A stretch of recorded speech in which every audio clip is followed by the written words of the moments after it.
é bem improvável que você seja substituído pela inteligência artificial, mas é bem provável que a inteligência artificial diminua a necessidade dos seus serviços. E eu quero usar nesse vídeo alguns, na verdade são dois exemplos que acontecem comigo, que aconteceram comigo, na verdade, e tentar trazer para vocês uma forma de fazer com que vocês entendam o que eu sempre falo, que é a inteligência artificial não vai te substituir, mas vai baixar muito a necessidade dos serviços de algumas pessoas.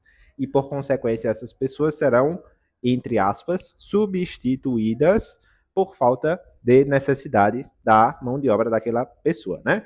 Anotei algumas coisas aqui, vim fazer um teste aqui nesse cenário aqui que é atrás da janela da sala, para ver se funciona e colocando o microfone aqui. Vamos ver se sai. Ó, anotações em mão e eu quero trazer logo de cara 3 ferramentas para vocês. Essas 3 ferramentas são aquelas ferramentas que criam código em um lado e elas renderizam aquele código que foi gerado através de prompts. Você dá um prompt, ele gera um código e renderiza o código do lado, e aí você vai criando aplicativos, vai criando sites, landing pages e etc.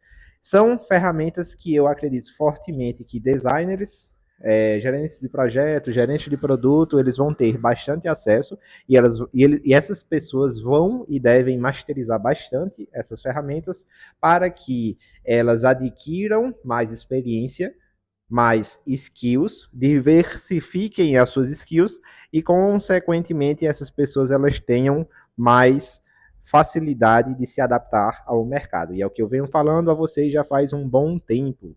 Se você é designer, assim como eu, e você ainda não se preocupou em aprender lógicas de programação, banco de dados, query, API, framework, se você não se preocupou em aprender isso, eu tenho uma péssima notícia para lhe dar. Mas não queremos falar sobre isso. Eu vejo que algumas pessoas, elas tentam comparar, eu não sei se num sentido de negacionista, elas tentam comparar o metaverso com a inteligência artificial. Elas falam, o metaverso foi um hype e a inteligência artificial ela também é um hype. Na verdade, não é. Não é e nunca vai ser.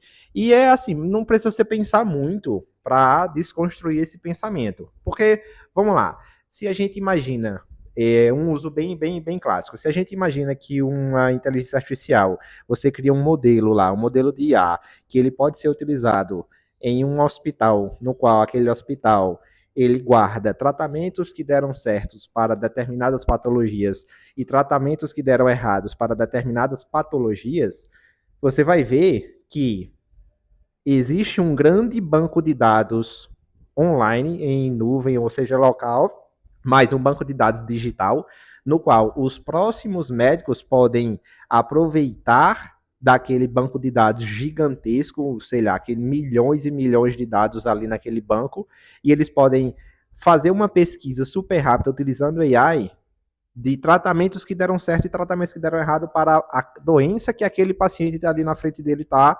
provavelmente está tendo. Ou então, quais, de acordo com os sintomas que ele deu, quais as doenças que estão mais possíveis ser aquilo que ele está sentindo.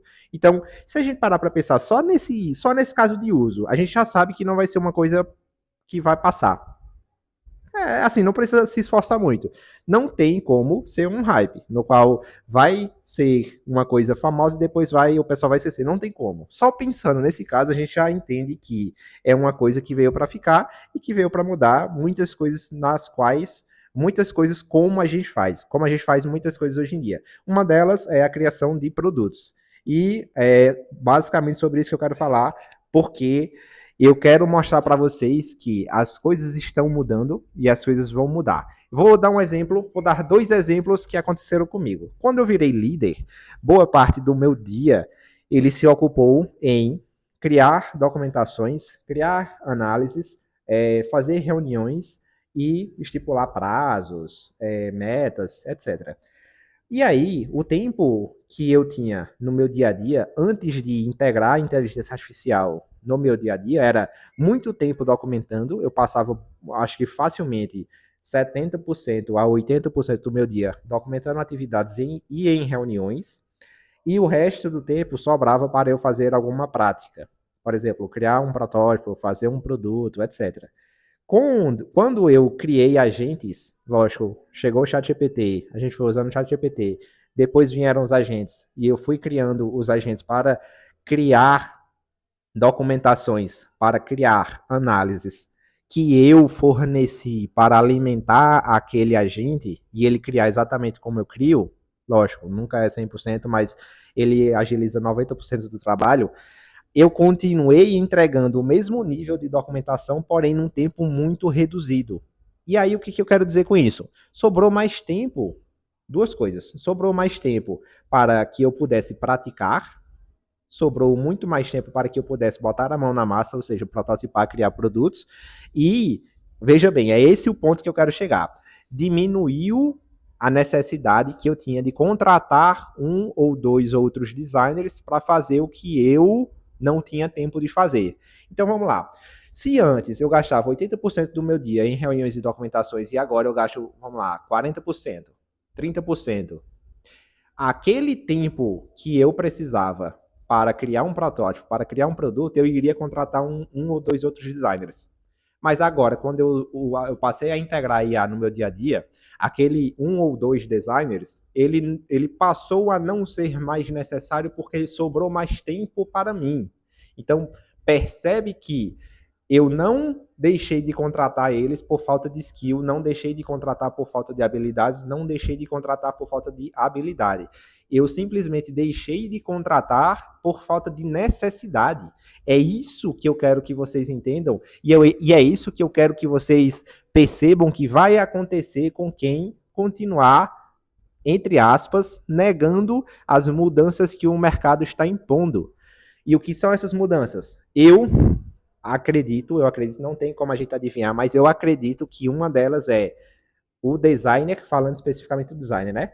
O designer entender mais, o designer se diversificar nas suas skills. Uma delas, dessa diversificação, é a lógica de programação.